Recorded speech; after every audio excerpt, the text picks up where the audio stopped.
Hey everyone! I thought I'd jump on, well actually it's not early now, but I thought I would jump on a little bit early to let everyone kind of filter in here. Let me get situated. As you're coming in, I would love to find out where you are. So if you just want to comment real quick with your state, you don't have to say like your city or town or anything, just your state, your country, wherever you're coming from. I'd love to find out. And we'll wait for a few more people to kind of come in here before I get started. So while we're waiting on that, I'll just introduce myself real quick. As you saw at the beginning, I run a site called growinghandsonkids.com. And my name is Heather, and I'm a Certified Occupational Therapy Assistant, and now I'm a homeschool mom blogger. I'm not currently working outside the home. I work at home running my website and writing about my OT related things on the website. So I really enjoy a 8-year-old, a daughter, and she's currently out at the zoo with Daddy. And I have a 7-week-old son who's currently napping. So if you see me looking off to the corner over here, that's where the monitor is. Crossing fingers he stays asleep for this. I've been wanting to scope for a while now. I actually have before, and the last couple weeks have been a little interesting sleep-wise around here, so I haven't been able to. So I'm wondering if this is a good time for everybody. I know Sundays are kind of crazy and family days and that type of thing. So we'll just kind of go along here and let me know if this is a bad time for you. I am recording it, so I'm going to be putting this on my website afterwards on a landing page so you can come back and watch it. So let me pull up something here that I wanted to show you all later. So anyways, we'll get started here. I wanted to talk today about recognizing your child's sensory needs, or kind of what sensory processing systems they kind of gravitate towards. So when you can figure that out and provide activities for them at home, then it's going to make life a lot easier. And this is for any child, not just special needs kids. Any child can benefit from these things.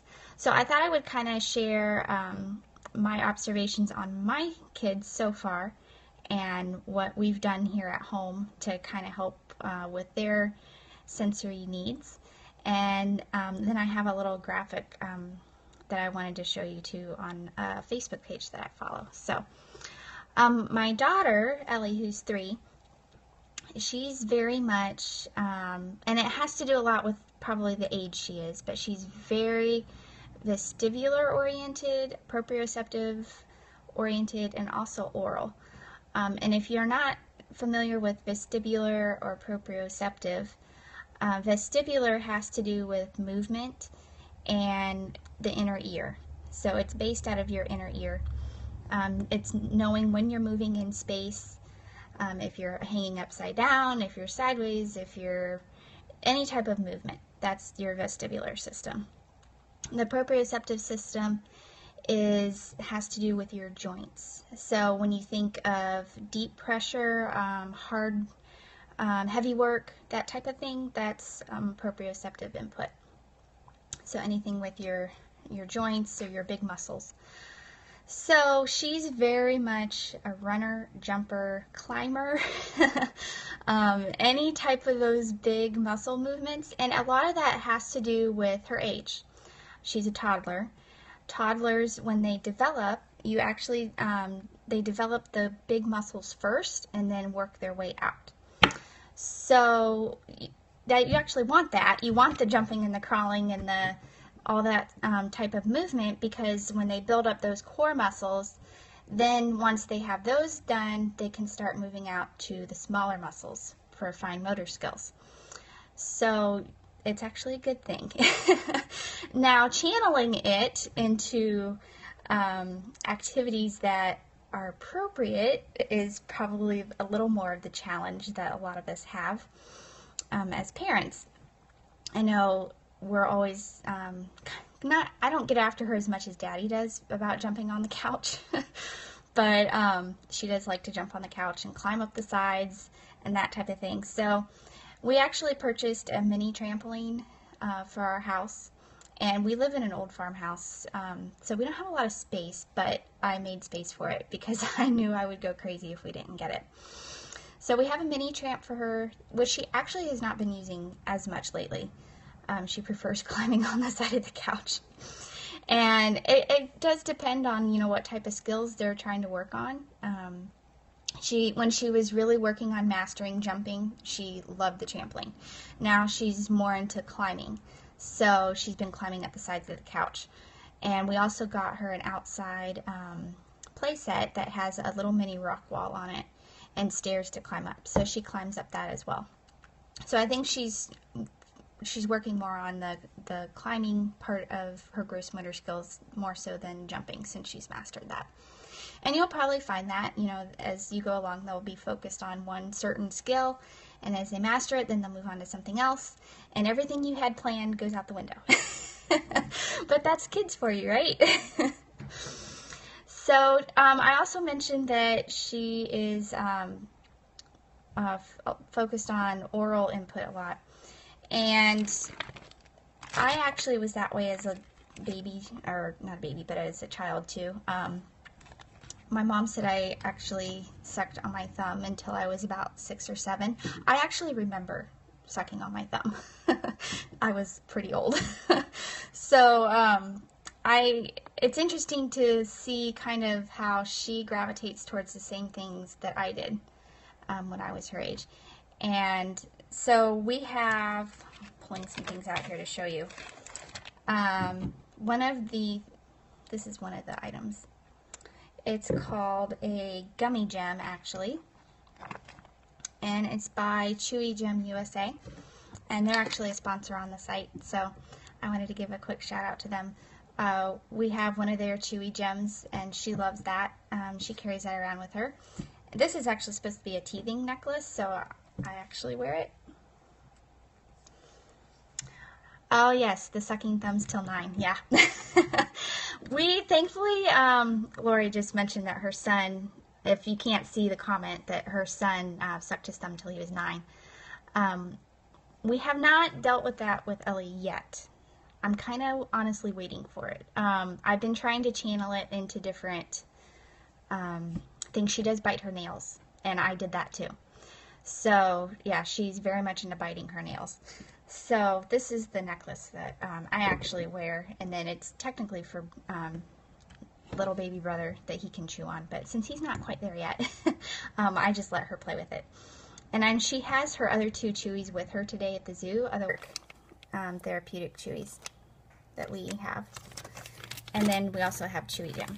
So I try to keep those around so she can chew on those when she wants, and we try to redirect her to that instead of biting her nails, which has not been too successful yet. I mean, she'll do the chewies, but she also still likes biting her nails. So anyways, I was hoping we'd have some more people on, but if you are on and watching, if you want to comment and kind of tell me what sensory systems you think your child gravitates towards, and then we can kind of brainstorm some ideas if you're having trouble coming up with some activities. And if you're watching the replay on this, I'm going to have a page on my site set up here afterwards, and you can go and comment and let me know there in the comments, and we can chat there in the comments too.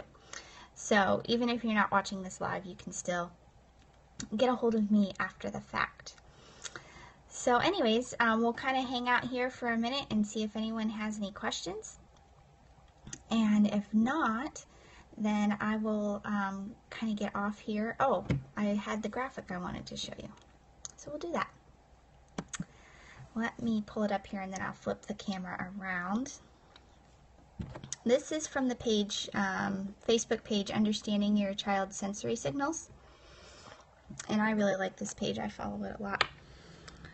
So let me flip you around here, if I can remember how to do this. I think it's double.